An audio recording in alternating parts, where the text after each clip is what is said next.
उन्होंने खास तौर से वंदे मातरम का जिक्र किया, मगर उसको कबूल नहीं किया गया। खुदा, देवी, देवता मजहबी इलामत के नाम से नहीं चलता, ना मुल्क किसी एक मजहब की मिल्कियत। इसमें हिंदू है, मुसलमान है, सिख है, ईसाई है, जैन है, एथिस्ट है। देश की संसद में इन दिनों वंदे मातरम की गूंज सुनाई दे रही है। सत्ता पक्ष और विपक्ष अपने अपने सियासी नफा नुकसान के हिसाब से राष्ट्रीय गीत वंदे मातरम की व्याख्या करने में जुटे हैं। विपक्ष का कहना है कि वंदे मातरम के बहाने बीजेपी अपना एजेंडा साधने में जुटी है, तो वहीं विपक्षी दल इस पर संसद में बहस क्यों हो रहा है, इसी पर सवाल उठा रहे हैं। प्रियंका गांधी, अखिलेश यादव या फिर ओवैसी, सब ने बारी बारी से वंदे मातरम पर अपनी राय रखी, लेकिन ओवैसी ने कानून और इस्लाम के आईने में समझाया वंदे मातरम गाने से उन्हें क्यों ऐतराज है। खबर नहीं जिन्हें अपने दीन और मजहब की, हमें वो दीन का मतलब सिखाने निकले हैं।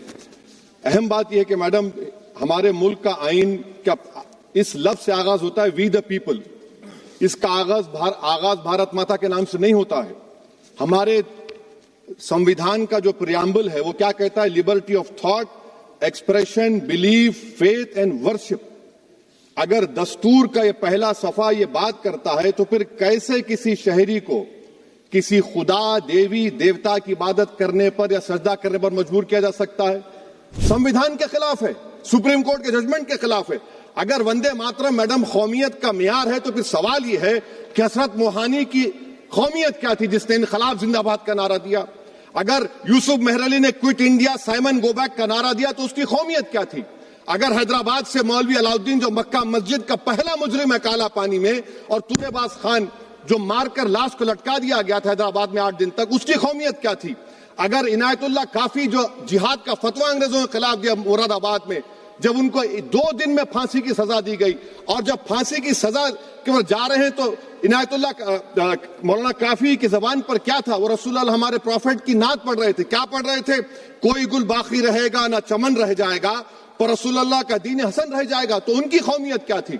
हमारे ईमान में मुल्क की मोहब्बत बीच में नहीं आती, और मुल्क से मोहब्बत है और रहेगी हमेशा। अखिलेश की मुस्लिम सांसद इकरा हसन ने भी वंदे मातरम पर चर्चा के दौरान जो कहा, वो देश में रह रहे मुसलमानों की भावना से जुड़ा है। फिर से मुस्लिम तुष्टीकरण के नाम पर भारतीय मुसलमानों को कटघरे में खड़े करने की कोशिश की जा रही है, लेकिन मैं सदन में बताना चाहूंगी कि हम भारतीय मुसलमान जिन्ना के आह्वान को ठुकराकर अपने इस प्यारे वतन की मिट्टी के साथ मजबूती से जुड़े रहे।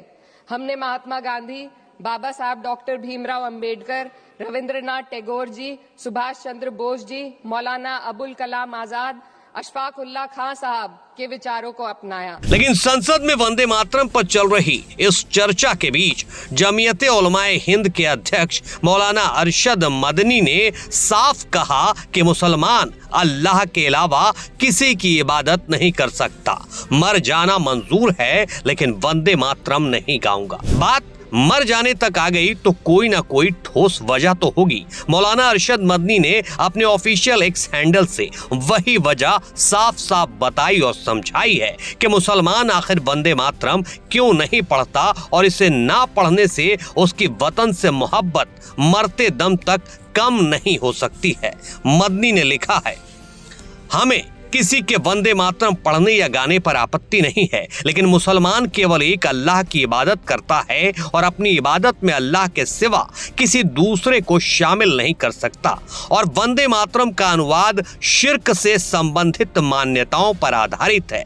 इसके 4 श्लोकों में देश को देवता मानकर दुर्गा माता से तुलना की गई है और पूजा के शब्दों का प्रयोग हुआ है। साथ ही माँ मैं तेरी पूजा करता हूँ, यही वंदे मातरम का अर्थ है। यह किसी भी मुसलमान की धार्मिक आस्था के खिलाफ है, इसलिए किसी को उसकी आस्था के खिलाफ कोई नारा या गीत गाने के लिए मजबूर नहीं किया जा सकता, क्योंकि भारत का संविधान हर नागरिक को धार्मिक स्वतंत्रता, अनुच्छेद 25 और अभिव्यक्ति की स्वतंत्रता अनुच्छेद 19 देता है।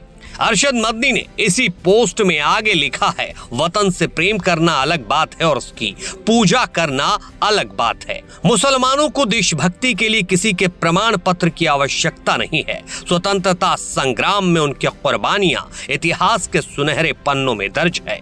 हम एक खुदा यानी अल्लाह को मानने वाले हैं। अल्लाह के सिवा न किसी को पूजनीय मानते हैं और न किसी के आगे सजदा करते हैं। हमें मर जाना स्वीकार है, लेकिन शिर्क यानी खुदा के साथ किसी को शामिल करना कभी स्वीकार नहीं। बहरहाल ये बहस लंबी चलने वाली है, जिसका शोर सड़क से लेकर संसद तक सुनाई देगा। लेकिन वंदे मातरम पर मदनी जो बोल रहे हैं, क्या वो दुरुस्त है या मदनी को खुद को दुरुस्त करने की जरूरत है? आप अपनी राय हमें कमेंट करके जरूर बताएं।